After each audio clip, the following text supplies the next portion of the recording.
assist you to find a seat, we'll give you a little salute.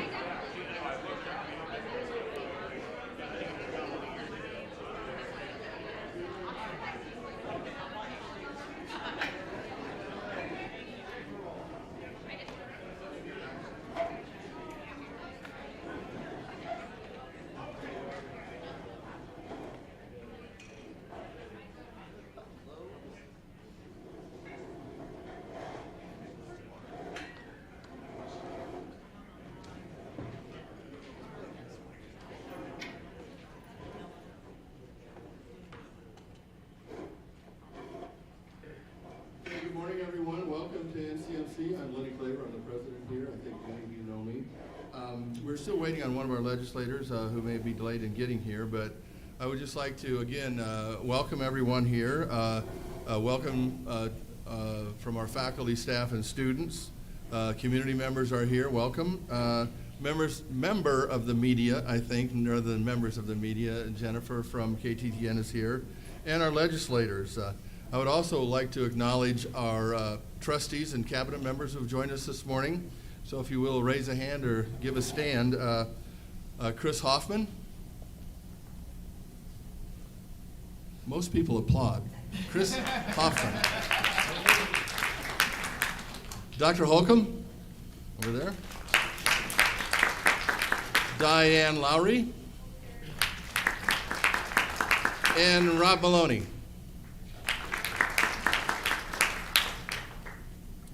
Cabinet members who are in attendance today, Dr. Kristen Alley, Student Affairs. Dr. Alley's here. Jennifer Triplett, our Chief Information Officer, is over by Rob Maloney. Christy Harris, our Chief of Staff, who is responsible for keeping me in line. And also Dr. Tristan Landre, Vice President for Academic Affairs. And I would also like to thank Trenton's Finest for being here today. Thanks, guys. And especially to Farmer State Bank, who is sponsoring our luncheon today with the legislators and our cabinet members and the trustees. We will begin today. Brian Milner, wow, got a little echo here. Brian Milner, can you hear me okay in the back? Dr. Calderetto, can you hear me? Yes. Okay.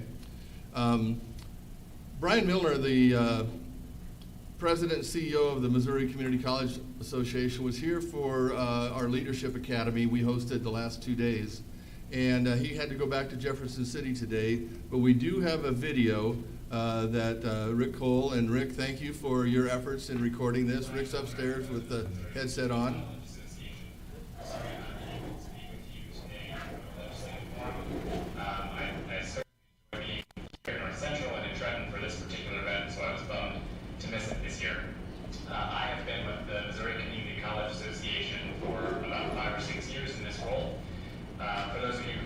Terribly familiar, NCCA sort of does three big things. The first is the legislative advocacy for Missouri's community colleges.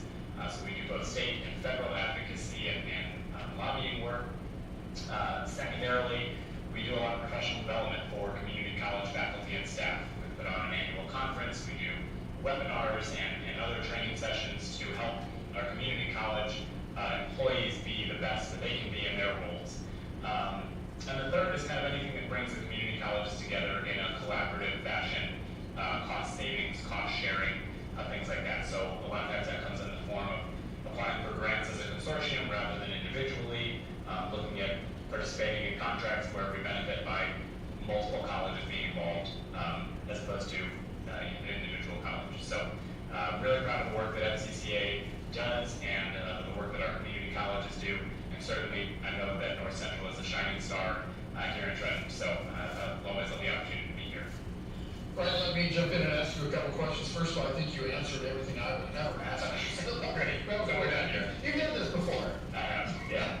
Tell me about your role, though, a little bit more. I would imagine people think that you, at some time, are in charge of all the colleges in the state, which is not correct. How do you overcome that perception? Yeah, so that's a great question. So, very astute in the point. So Missouri is structured with 12 independent community colleges.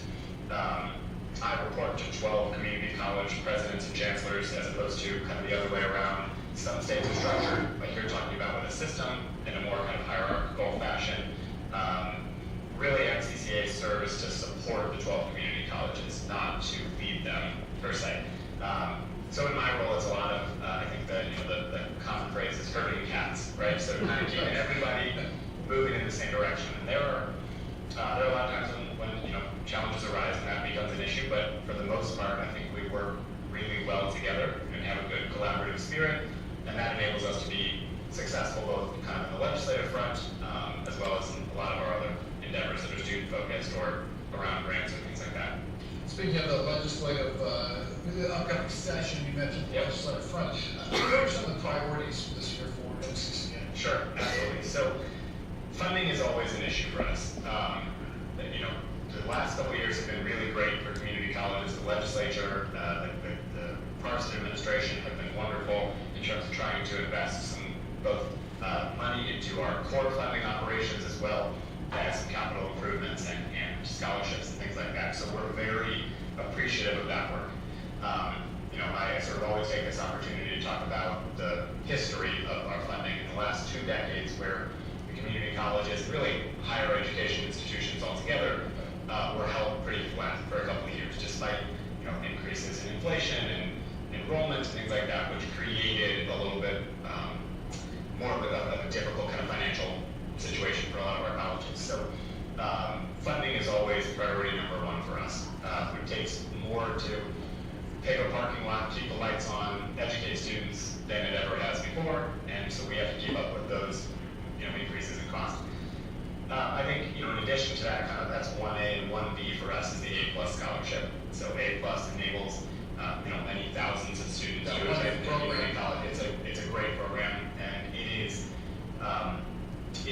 the perception of A+, its reputation is known nationally as kind of a there's debate about free college, free community college, what should we be paying for, who should be paying for it. And I think A+ finds a nice balance because the students have to have some skin in the game. The state does their part, and so for us, ensuring that A+ is well funded, that it creates the opportunities it was intended to create, that kind of always comes hand in hand with core funding. Tell me about MCCA. If I'm not mistaken, you have a background in economic development. That kind of plays to that idea that you're looking for money for different projects. Yeah, absolutely. So my background, I never intended to be here. I think that's probably the case for a lot of folks. You know what? I get that from a lot of people that sit down and talk to me. Yeah. I don't mean here specifically, but sure, I'm not, a barometer here, but I'm happy to be here in this chair with you. Okay. But no, I kind of found my way into this kind of space of the crosshairs of kind of government relations and higher education, somewhat accidentally, but meandered through doing some government relations work. I was legislative director for the Department of Economic Development. Worked at the University of Missouri for a little while, and that kind of gave me the right background to fill this role. Hopefully, some people successfully, say moderately successfully, I guess. So I really enjoyed my time in economic development, and I think that role kind of got me thinking about what is the right relationship between government, the public sector, and kind of private enterprise. How to invest state resources wisely, what opportunities we have for business and industry, and the state of Missouri with an educated citizenry and things like that. So so I think it's been a good fit. Solidarity among the MCCA members, what does that mean to you, and why is it important? Yeah, it's a great question. So the association wouldn't exist without that solidarity. We couldn't be successful, and there wouldn't be a reason for us to exist. I talked about funding, obviously, as a priority. One of the things that we've struggled with is an inequity within our sector between how much the highest funded community colleges receive from the state and the lowest funded. And it's like 100% difference. I mean, at times it's gotten to be double in a per FTE funding. And I'm really proud of the work that we've done to create an internal model that the presidents and chancellors all support, that their boards have signed off on, that has helped to reduce that inequity. We're not quite done yet with that work, but we we have stood by this internal model to ensure that some of the schools that have kind of lagged behind are getting brought back more toward the middle. And I think that speaks volumes, and we hear about it all the time from legislators, that they appreciate Missouri's community colleges being able to speak with one voice, and the work that NCCA does to kind of keep everybody together and work in the same direction. Well, thank you for taking the time to speak to me and all of us watching the video. Absolutely. I appreciate that. Yeah. And I will, I can't let you go without ambushing you with this. Okay. Like I said, I was doing some research on you, and I saw the article from 2018 from Como magazine. Is that how that? Okay, right. And this picture, I'll flash you on the screen. No. Yeah, what are you thinking about in this picture? Yeah. I'm just curious about that. That's a great question. So I have, so I was fortunate enough to be awarded a 20 under 40 award in Columbia Magazine, and in the interview process, and one of the things they included in the article, they talked to me about my irrational fear of birds. They went to all points. They did, and I will say it's totally unfounded, and I think I've outgrown it, but I actually, and I'll spare you the long story, but I one time was scared by a name tag that I thought was a bird. Really? I got scared almost to tears by a bird that flew out of a Christmas wreath at a friend's apartment door. So anyway, I got into these stories with them, and during the photo shoot, they asked me to make a face that resembled my fear of birds, and then they chose that as the. That's asking an awful lot, wasn't it? It really was, yeah, it really was. So We won't make you do anything like that, except again, I want to say thank you for your time. no, it's my pleasure. Yeah, I was glad to be here. Thank you.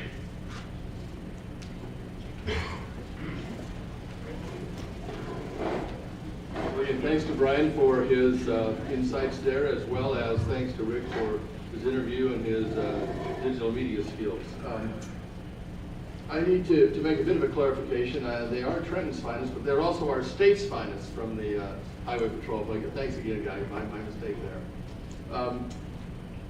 We posed a question to all the legislators on the invitation, and that question was, the state of Missouri is currently in a positive financial position, but higher education continues to rank low in comparison to other states.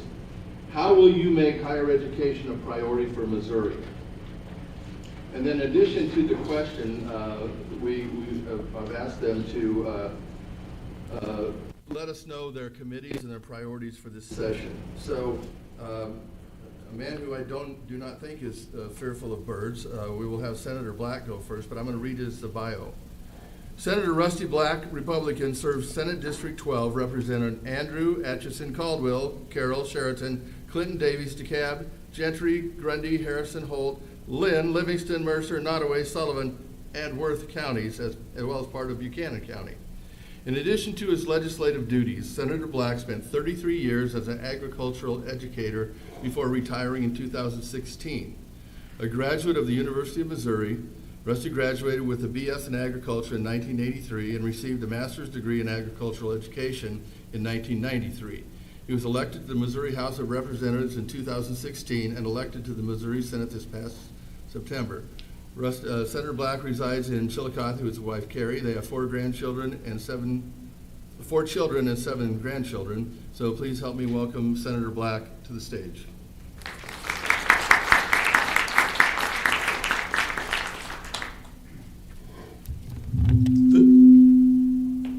Thank you, Dr. Claver, very much. That's nice to be nice. And for those of you that know what I normally sound like, not very good. I even sound worse today. So that is good for you. I'm not going to do much more and try to answer the questions and then sit back down. The higher education funding in our state is a model that my guess is when I was born, we maybe inherited the model that we have in our state. That model includes, it makes the difficult part of being able to keep up on funding. What's the number? Do we have 13 universities in our state, 4-year college, and they're pretty well different systems.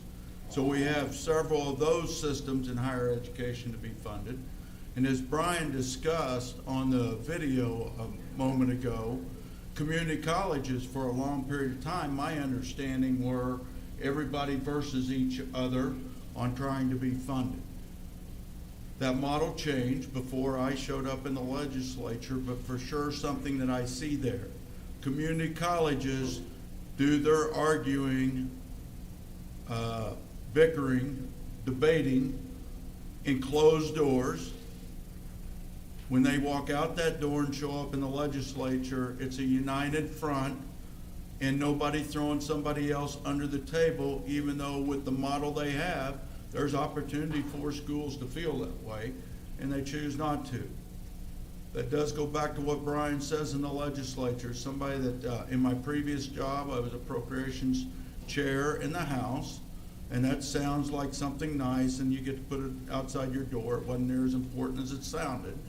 But it also gave me maybe an opportunity to work with the budget chair on the House and the Senate Appropriations chair to support community colleges. And I think primarily, I don't know whether you can remember any time that I didn't, but I think primarily I was able to do that and have impact on the final decision makers to support community colleges. That does mean something here in your question. You're saying he's a good politician, he's not answering any of it. The question says, how will you help make higher education a priority for Missouri? I think that that's an example of it. And today I looked at the income so far in the state today. I do that every morning. I get the spreadsheet sent to me about how many taxes you guys paid yesterday and how many taxes you paid so far this fiscal year to see what that's like. Everybody sitting here knows we're in a strong position. Even the state of Missouri is in a strong position above inflation. So I think we're going to continue to be able to fund priorities of higher education for a foreseeable future. I honestly don't think that future, if I get to work down there 8 years, I think I'll come back here in a few years and the financial picture is not going to be as good. I hope you guys all think I'm wrong, but I do think we're going to hit a time that's not as good. So I hope that that's where you see my support in higher education, community colleges in our state. Whenever tougher decisions have to be made, that I support higher education and community colleges, especially in my region. And this one has done, you probably want me to shut up now, don't you? This one has done an exceptional job. How many of you remember me getting Phil excited the first year I was here? Does anybody else remember that? Okay. That didn't have anything to do with this statement, because this college has been partnering, decided we need to partner, we need to collaborate with other people, even while I was teaching ag. And what has happened to that with Dr. Claver's leadership and other people here on the board, it's got stronger, hasn't it? That will make it so much easier for me to be able to support and try to hold, try to make sure community colleges are not mistreated, or really 4-year in our area mistreated, because of that collaboration going on, because I believe the dollars are spent well. Other areas in higher education. Today, I don't know if there's hardly, some of the reps may know something going on their side of the building, but when I talk to people on the college level, right now you guys are out of the fray of anything at this point. And as long as you stay out of the fray, that's a good thing. And by that I mean, a couple of my friends and I were talking about there what ends up on social media, what ends up on the news. You know, normally it's a sliver of what goes on in the place where I work at. And if you can keep yourself out of the news, it's very good. And the systems up here and the people providing your leadership are doing a good job. All right, let's go to the last thing, then I'll sit down and not speak again. In addition to the questions, we would like to know your committees and any priorities you have this session. Most of my friends in here knew my goal was to be on appropriations, and I made it on that committee.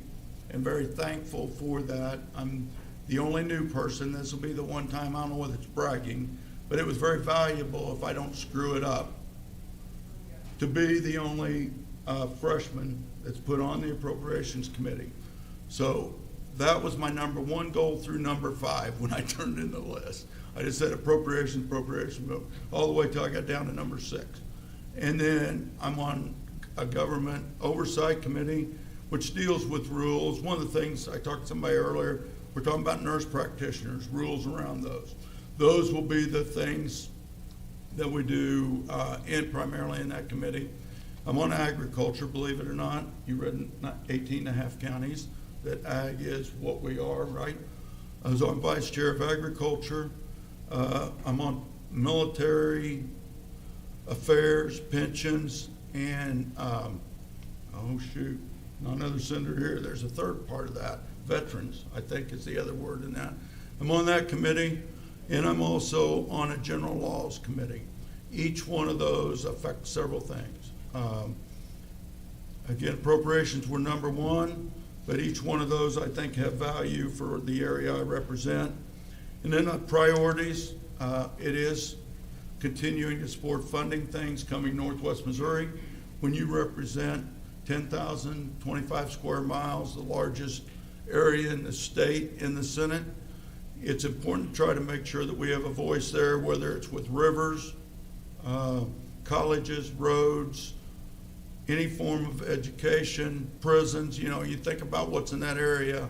I need to make sure we're not forgotten. And that's about it. I have a priority to do something with PTSD, and it's happening.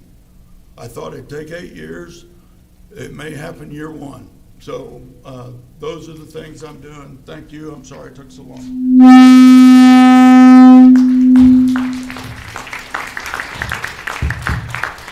hearing aids are good. That's what was causing it. That's right, that's right. So if he answers his phone, you may hear it on over the microphone if your hearing aid is still in range here. But thank you, Senator Black. He's been a really good friend to community colleges and to this region. One thing in your 18 and a half counties is pretty much we serve a 17 county service region up here, which is the largest of the state with the smallest population. So you're exactly right. We have many constituents to satisfy, and we try our best. And we were very lucky here at North Central Missouri College. This is my 7th year. We are missing Dan Hageman, who termed out, and Rusty has that seat now. But 2 years ago, when I was chair of the community college presidents of the MCCA, we had Rusty on appropriations in the House, and we had Senator Hageman as the chair of appropriations in the Senate. And as we came through with budgets that year, we did quite well.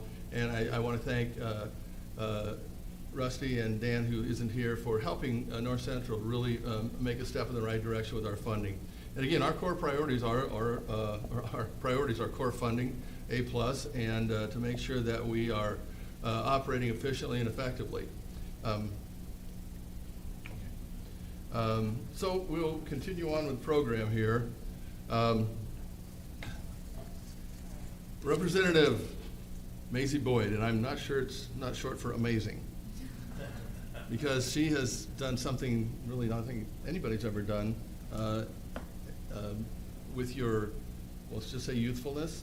She ran a great campaign and won her seat. So congratulations. It was a real blessing and a benefit for us to have you here today. Thanks, Maisie. Representative Maisie Boyd is a Republican, represents Worth, Caldwell, Davies, Grundy, and Harrison counties, District 2 in the Missouri House of Representatives. She was elected to her first 2-year term back in November. In addition to her legislative duties, Boyd works as an accounting assistant. Prior to election, Boyd served in the White House as executive assistant to the Director of Presidential Personnel, John McEntee, and under the Trump administration, as well as a war room analyst for Donald J. Trump for president. She also worked as an intern for U.S. Senator Roy Blunt and a communications assistant for the Congressional Office of Representative Marjorie Taylor Greene. A 2017 graduate of St. Joseph Christian School, Boyd received her bachelor's degree in business administration from Missouri Western in 2020. Maisie Boyd is a North Missouri native and comes from a long history of family farmers. She can trace her roots back to the Old West outlaw and gunslinger John Wesley Hardin. I did not know that before.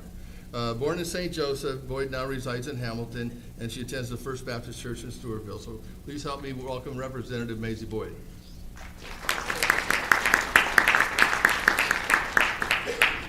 I'm scared to touch the microphone. Is it? Everyone close their ears. I think we're a little better now. We're good? Okay. Awesome. Well, thank you so much, President, for having me here, and glad to be back at North Central Missouri College. And in regards to, of course, what are we doing to put the focus on higher education? I think, the governor's recommendation for a 7% increase is one of the largest increases for higher education I think that Missouri has seen in the last couple of years. So being on budget, I was pretty fortunate to get on that committee. So kind of going over, of course, the one budget line item, which I think is the most important, is the Missouri Western, my alma mater, of course, partnering with North Central Missouri College and their campus in Savannah. So excited to see that, and I'm so fortunate that you guys have combined, since I love Missouri Western. Of course, I love you guys too. So happy to work with you guys on that. In regards to kind of my priorities, I got on budget. I know I have big shoes to fill since Senator Black was on that committee, and so always looking forward to putting, Northwest Missouri's priority in the budget.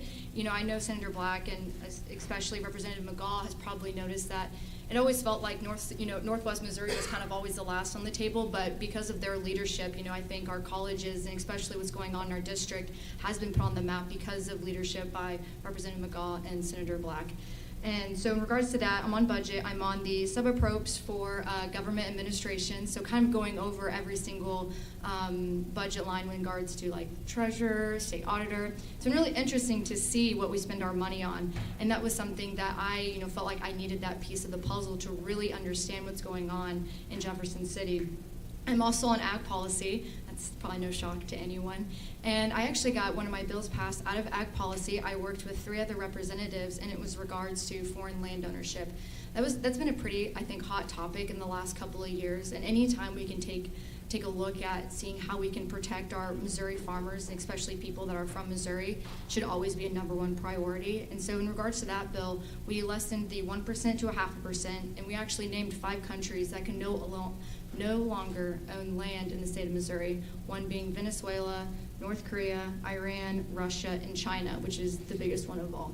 So very excited, to see that go through. And then the second one, I'm also on government oversight on the House side. So it's been really interesting the last, few months. I've got to see a few of my bills heard in committee and also seen passed, of course, in regards to HB 419, which, bans gender transition surgeries and puberty blockers among minors, and honestly just putting more of an emphasis on, child innocence. So it's been really interesting. I've been really fortunate to have great leadership and honestly just great mentors here that have really taken me under their wing. And so happy to, are we answering questions? Are we waiting? We'll have questions After the end, okay. But thank you so much for having me, and happy to take any questions at the end.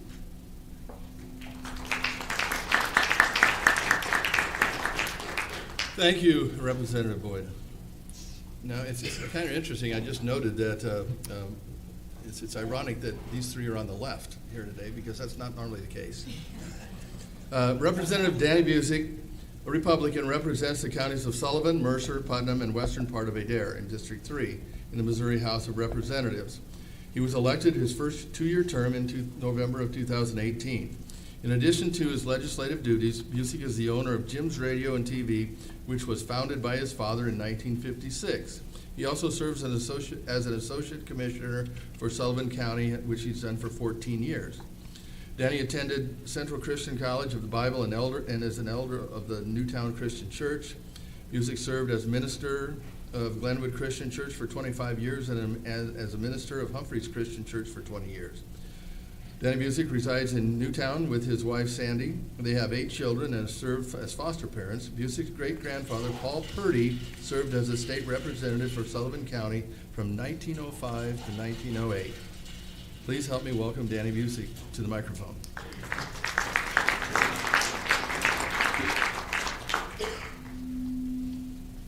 Thank you very much. It's always great to be here in Trenton.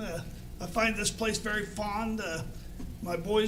Some of my boys have won several district championships in the gymnasium across the way. I really think, I was thinking, Dr. Claver, as I was sitting there, I think out of the couple of dozen games that we played there, we only lost 1 game, so that's not too bad. So it's one of the boys' favorite places to play. And I also appreciated several of you mentioning my son Tyler, who teaches here in Trenton and lives just a block or two away from here. And I am very proud of him. He's doing a fine job here in Trenton in the music department. And I never really thought I would have 3 sons in the education business. Out of my 5 sons, 3 of them are in the education. Japheth also teaches in the area. He teaches at Spicker, Laredo, and Pleasant View. So education has been very important to my family. And it's an important part of my district. I kind of have a unique district. It's very rural, but I have a state university. I have a community college. Moberly Area Community College has a campus in Kirksville. I also have a school of doctor of osteopathic medicine. I also have a dental school in the district I represent. And so higher education has to be a priority for me. And I would really like to see us put a more high priority on community colleges, because I think they are a very good value for the student. I think the student gets more for their dollar. They can come to a community college and feel a part of the college and become a very important part of that college. And so I think it's something we've got to consider as putting a higher priority, because they really give the student a good value. And we really need to put that emphasis on them. I know several students from the area I represent have attended here at North Central Missouri College. And so we need to put that as a high priority. You know, one of the difficult things we have in Jefferson City as a rural legislator is the sheer small numbers of us. You just take the number of representatives we have north of the river. It's a very small minority over the whole numbers. And so it's very difficult to get our priorities through sometimes. But I think we have a very good group that is working very hard to get us known there. One of the reasons I can show you as examples of why we're sometimes overlooked. You take these 2 water projects we've got going in North Missouri. It's taken over 20 years to get them close to accomplishment. And I would challenge you, if those were being located close to an urban area, they'd have been done less than 5 years. I just think, their priority would have been a lot higher. And so we see these 2 projects coming closer to completion and getting closer to that, but it's taking too long, almost a whole generation to get these water projects in. You take the $100 million that we put in the budget last year out of general revenue for the most, the roads that were really at the lowest quality. So we put that $100 million in there. Guess where 95% of the money, the worst roads in the state were? North Missouri. But we did get that money up here, and I was really apprehensive about voting for that $100 million, because I thought, will that $100 million end up in North Missouri, or will somebody with a little bit more power get that drawn somewhere else? And I will have to compliment the governor, because that 95% of that money did go north of the river. And I hope we continue. That's one of my priorities, is again, this next year to get another $100 million in that process out of general revenue to fix more rural roads. Because we know it's important to the schools. I know the buses in the area cannot last as long because of the roads they have to travel. And so we want to make those buses, last as long as they can for our rural schools. And so these roads are a priority. Quite often I challenge representatives from some of the areas to come up and ride my wife's school bus.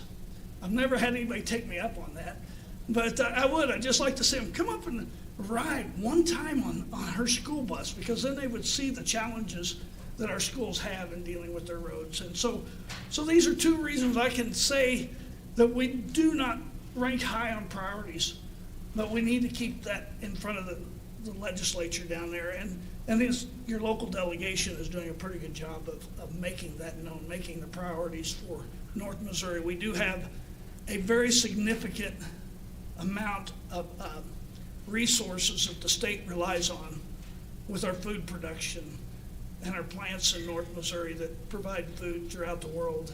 And so we need to keep allowing them to understand North Missouri is vital to the state of Missouri, and we can't let them down. Thank you very much.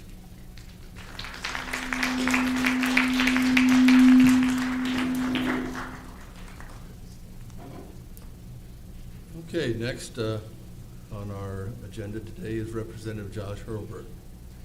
Josh Hurlburt is a Republican representing parts of Clay and Clinton counties, District 8, in the Missouri House of Representatives.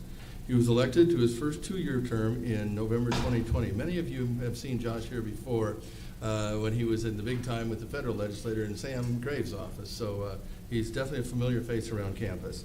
Hurlburt has worked in politics since graduating from college, serving as a field representative for U.S. Congressman Sam Graves since 2009. During that time, he's been recognized several times, having been named the 2012 Clay County Republican Man of the Year, and has served as the president of the Smithville Rotary Club, which honored him with the Paul Harris Fellowship in 2019. Josh has served as an alderman for the city of Smithville from 2018 to 2020. And Josh was homeschooled for his primary education and received his bachelor's in history and geography from Park University in May of 2008. Born in Smithville, Hurlburt currently resides in Smithville with his wife, Ashley Hurlburt. They attend the Table of Christian Fellowship, where Hurlburt serves as an elder, and they have 3 children, Rose, JJ, and Rebecca. Welcome to the podium, Josh Hurlburt.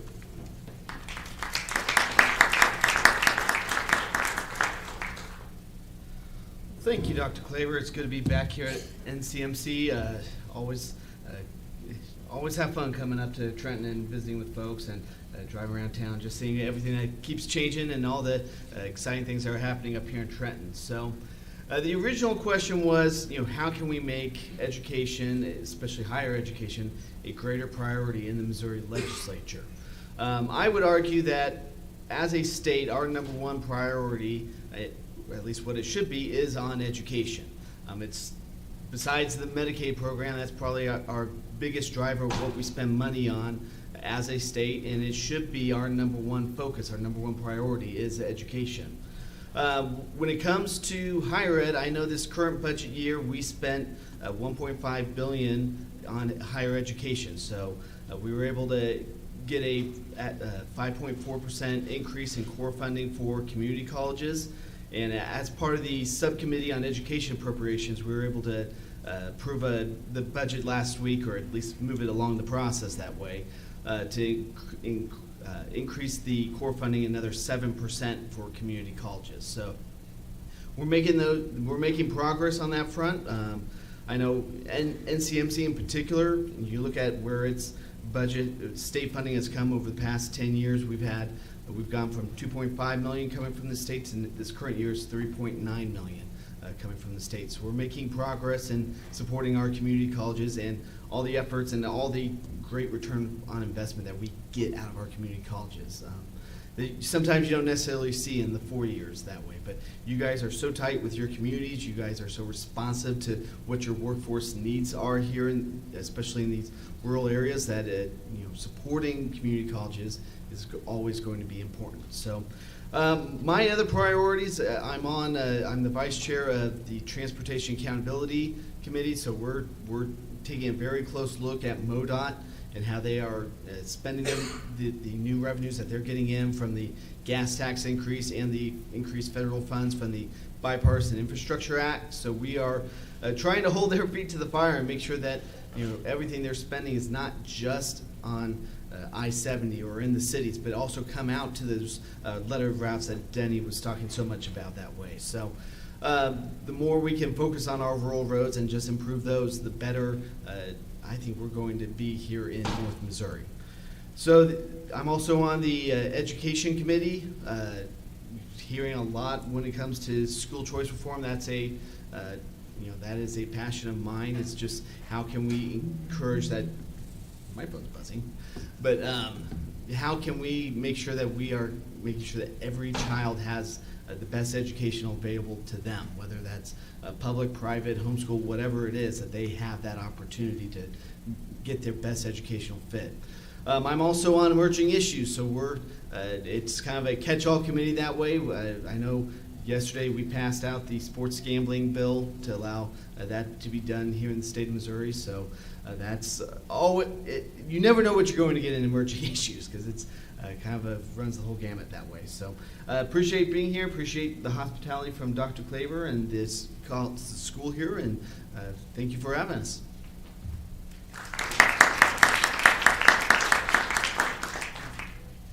Well, Representative Hurlbert mentioned the amount of funding we get. So for those of you who may or may not know how we are funded here at North Central Missouri College, 70% of our revenue comes from tuition and fees.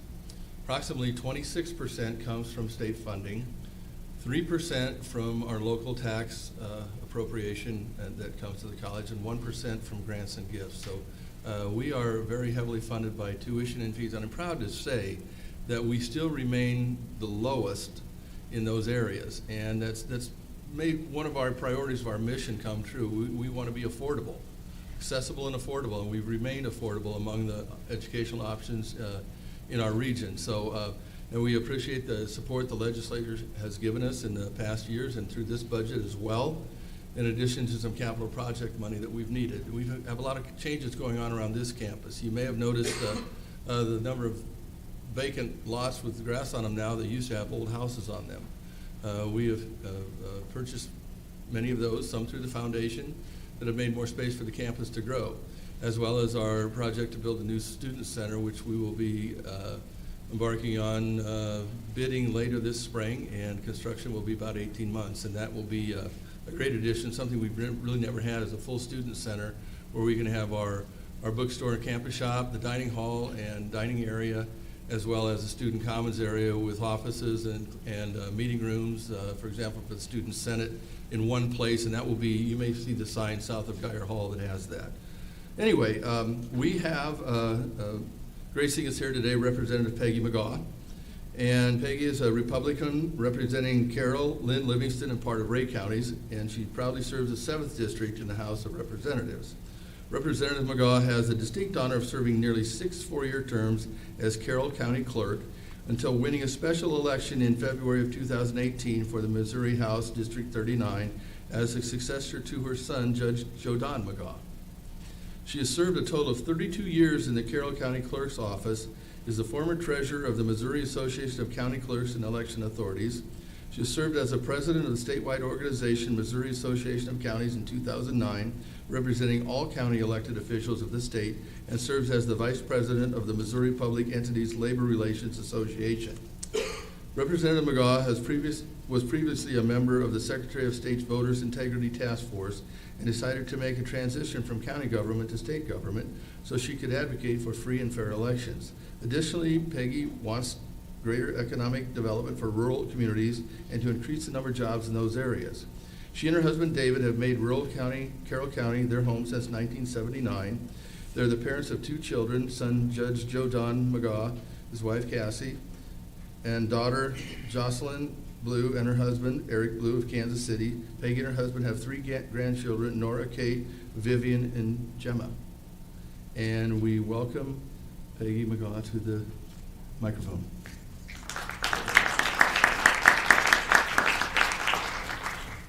Thank you, Doctor. I appreciate being here, being asked, and I was used to coming up to the Ketchum Center, so if you saw me going round and round, I kept thinking, this has got to be, I'm close, right? So, nice sunny day to drive up here. I'm going to flip the order of the question just a bit because I think it'll make more sense when I answer the top question when you know what committees I serve on. I am the chair of the Elections and Elected Officials Committee, and when you heard my bio, you probably figured out that the speaker was very kind to me in allowing me to further the experience that I have in running elections at the state level, and so with that, I no longer serve on the Budget Committee. So I guess I was sitting there thinking maybe I paved the way so that Representative Boyd could. So that was a good trade. I'm at home and very comfortable where I am with being the chair of the Elections Committee. As you know, elections was at the forefront of people's minds after and during the 2020 presidential election, so it became a hot button issue. So, you know, having the experience and knowing the procedures, that the clerks and the local election authorities go through to make sure that Missouri has the finest elections in the state, it was very heartening to be able to pass a bill that also plugged some holes in some potential areas, which included photo ID at the polls. So last year's House Bill 1878 was a real win-win for all of us in America, really. All of us in Missouri, in that now when you go to the polls, we hope and we know that you should be there.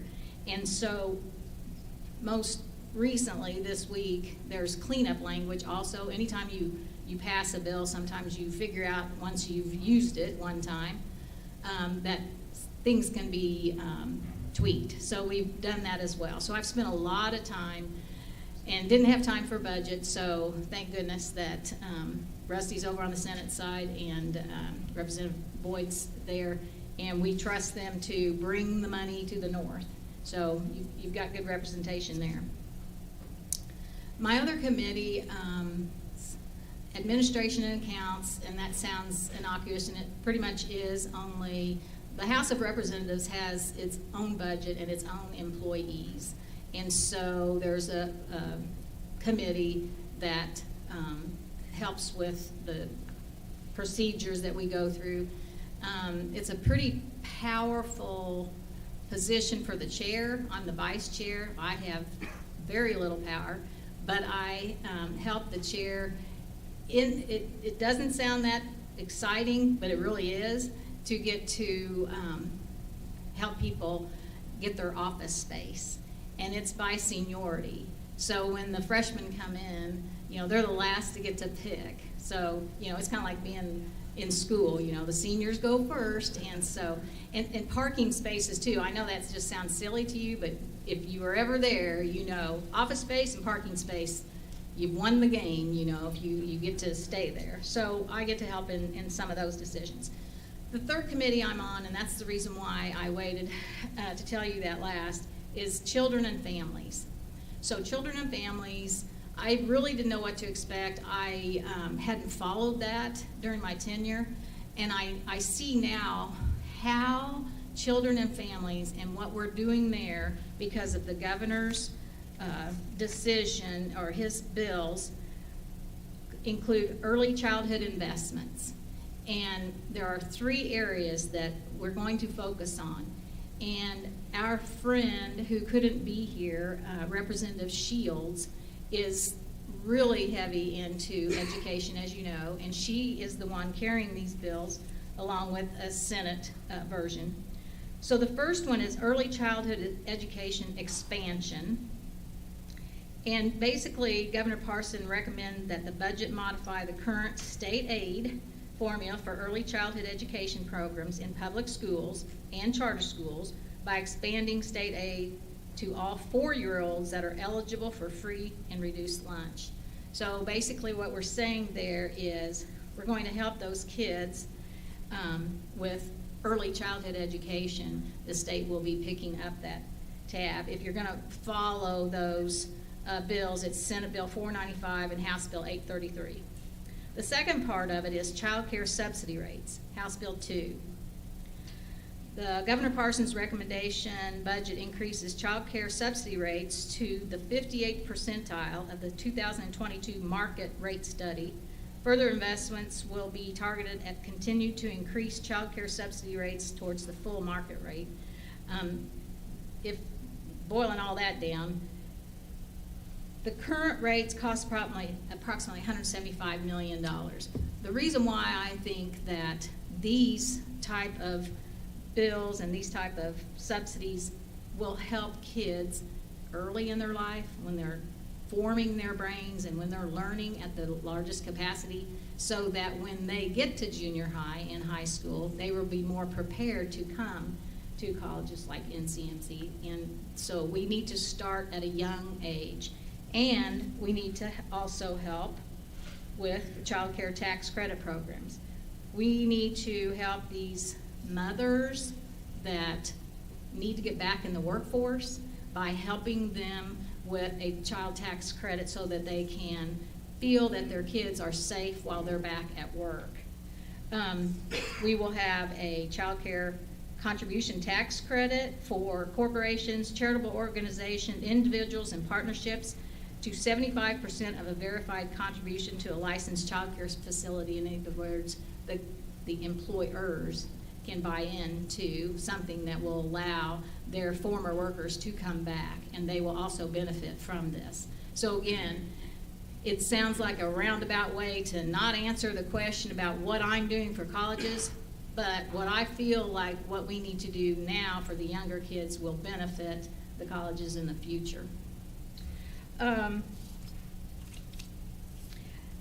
So back to the main question.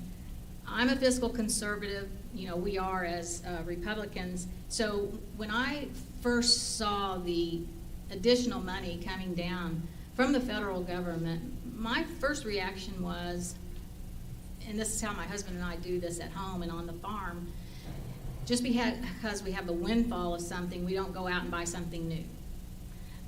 You know, you save for the rainy day. My purpose in saying that is not to start new programs if there are existing programs that need a boost up. So I felt like we needed to go with the successful and the trusted programs first. And so I have friends on budget that I've been watching that to make sure that existing programs aren't given the short end of the stick. And that's my contribution to the budget committee anymore.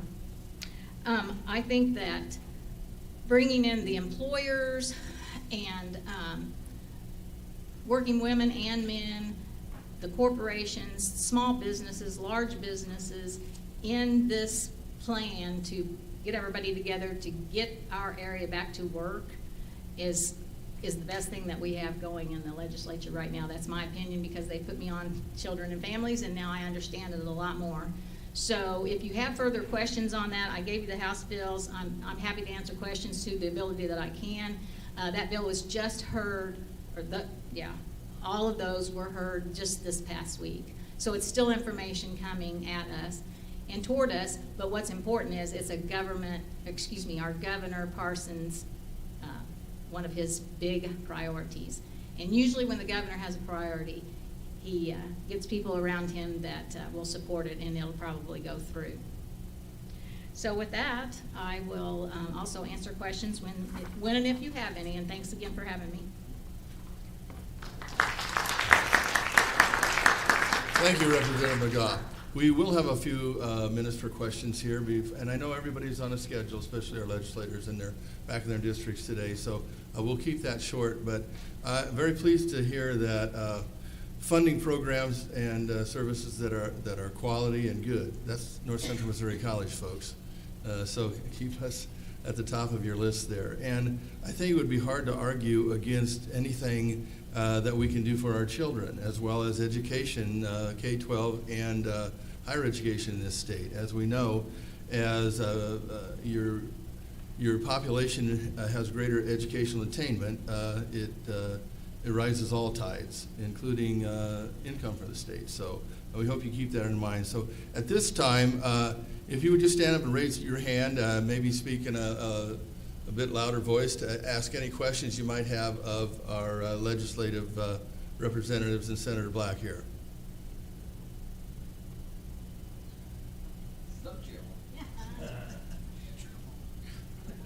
And I think the way we posed the question with the committees and your bills did help that along, but still, does anyone have a question?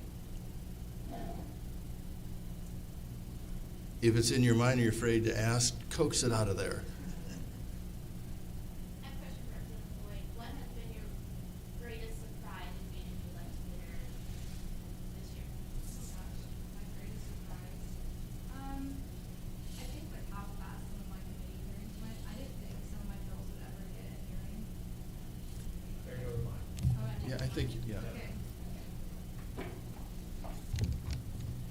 So Christy had asked what my biggest surprise has been since I've been there for the last 2 months. I think I was surprised with how fast some of my bills had been heard in committee.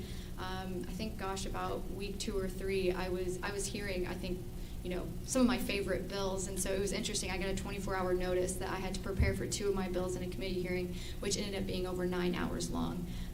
And some of my folks up here, it was quite the treacherous time. But one of those bills actually has gotten passed out of committee now, and now it's on its way to the rules. So that's definitely, I think, was the most surprising. I was kind of told that probably wasn't going to happen until like March or April. So when I got the notice, I had 24 hours to prepare. It was quite stressful, but yeah, I think that was probably the most surprising. I have a question for a couple of our folks here. Senator Black, what you've experienced so far, the biggest difference from serving in the House to serving in the Senate? Can you hear me without going to microphone and messing stuff up? When I was running, I told most people close to me, those of you that knew me knew that being a representative I thought was just another job in my life, right? And I realized that I probably ought to think of it a little bit different than that, but it was still work that I was doing for somebody. Well, I didn't think that the Senate would be tremendously different, and I said that. Well, Jackie and I talked about a little bit ago, when you're sworn in, I don't mean in this bad, you guys remember I was sworn in there as well. When you're sworn in, one with 16 other people compared to 162 other people, it is different. I hope that you never point at me and say you have power. No, I don't think I have power, but my influence is probably expanded, and I recognize that. I'm working on issues that the House, they would have never let me go to the committee because they didn't think I was smart enough to understand it. And now that I'm in the Senate, I'm working on things that most people probably think, why is an ag teacher carrying that bill and it's going anywhere? We discussed doing something for nurses, which we're setting in the building that represents them on this campus. So the influence I don't want to call it stress. It probably is that, Nancy. But the fact that a lot of people are coming to my door, and I've had at least 6 lobbyist calls this morning so far about what I'm doing. Those kind of things have changed. People advocating, that's a good word, folks. Lobbyists are not bad people. They're advocating for something. They may not be advocating for what you like, but they're doing their job, and when they're advocating, they do represent people that sometimes don't think the same way I do. But they're doing their job, and my job, our job, is to try to wade through that and try to make as good decisions as we can for our area. Correct? Right, thank you. It's interesting for the 4 of you to hear that when you become a senator, you get instantly smarter. That's just like when your kids turn about 28 or 29, all of a sudden you've gained a whole bunch of credibility with your knowledge. Chris? The $100 million that was appropriated for North Missouri for roads, has that already started to happen, or is that something that happens this coming fiscal year? The $53 million is supposed to be put, Yeah. it was 100. Yeah. And Danny talks about there was a tremendous amount of it in up North Missouri, Northwest Missouri, the Northwest region run out of St. Joe. We received $53 million of that 100 in the state, which was somewhat unbelievable considering normal. That money's supposed to be spent by the end of June. Okay. It is supposed to be spent, and it has. And I'm going to drive on Highway H going to Wind Towers here in a minute in DeKalb County.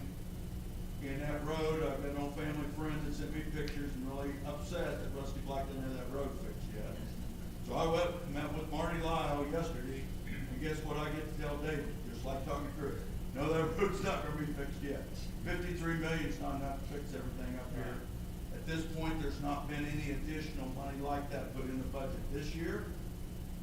I'm not saying that it's not going to happen, but it's going to take more to be able to do that. Really, if you look at the map where that money was spent, I don't want to go tell David this. DeKalb County, that center part, didn't get near as much of it as what the far west side of the district did and the east side of the district. So, Well, it appears to me that we need to continue trying to get those kind of funds. We got so far behind here in North Missouri. And it affects our college too. It kids coming to school here. You know, our agriculture transportation is just, transportation in North Missouri is vital to our economic development. Yeah, I need to quit talking, I gotta get out of here. We wanna be efficient with tax dollars. Who in here does not wanna be efficient with the tax dollars we spend? When we made the system with MoDOT, it's by the number of clips or tires going across the county, right? And with that efficiency, with our fuel tax money, that of course locks us out, because we're one of the people that don't have any tires going across the lake. And that's why that money was put in there with GR. So whenever you discuss looking at MoDOT, keeping their feet to the fire, that's still the system that money will come out with primarily. So we're gonna have to continue to try to advocate for smaller pots of money directed to low volume roads. What boils down to it. So I know Josh will help with that. I was in a meeting Thursday, and MoDOT told us that 43% of that 100 million has been allocated and spent on the roads. Of course, the weather stopped it, and it has to be done by the middle of June. And one of the reasons we couldn't do more than 100 million, since it's come out of general revenue, they have to spend it within that year.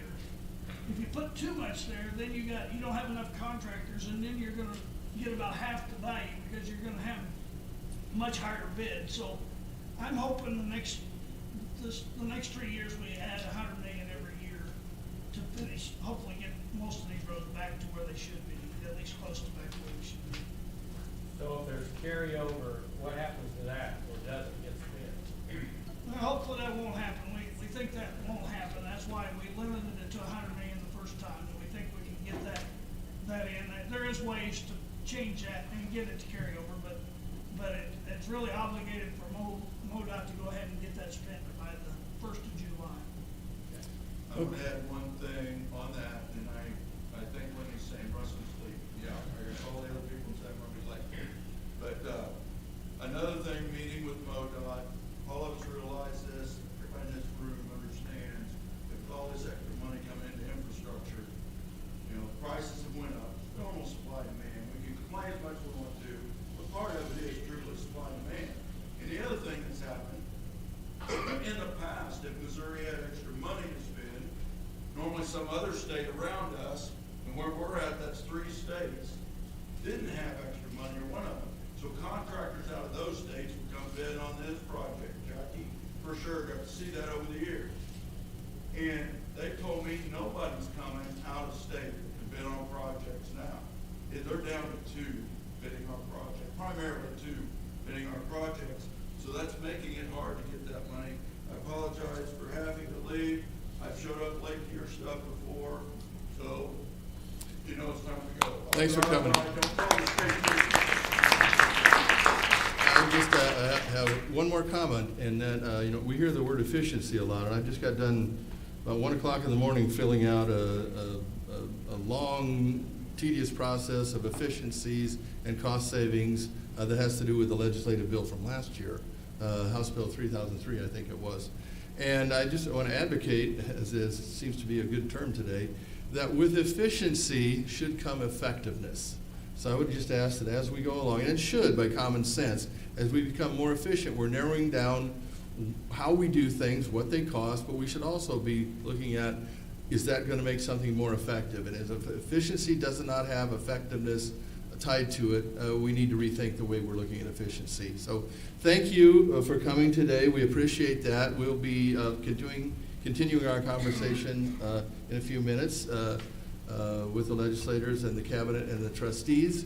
So again, let's give everybody a hand and thank them for their service to the state of Missouri. And also thank those who have been in military service, those who are members of the State Patrol and the local police for their service to keep our communities safe as well. Thank you, guys.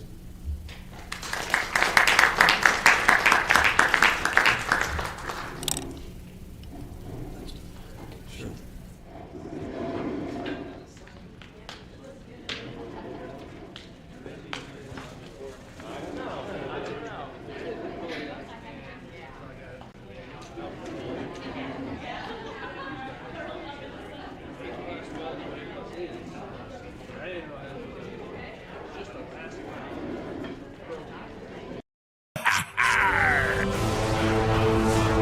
Jolly Roger! Make sail, laddie! Walk that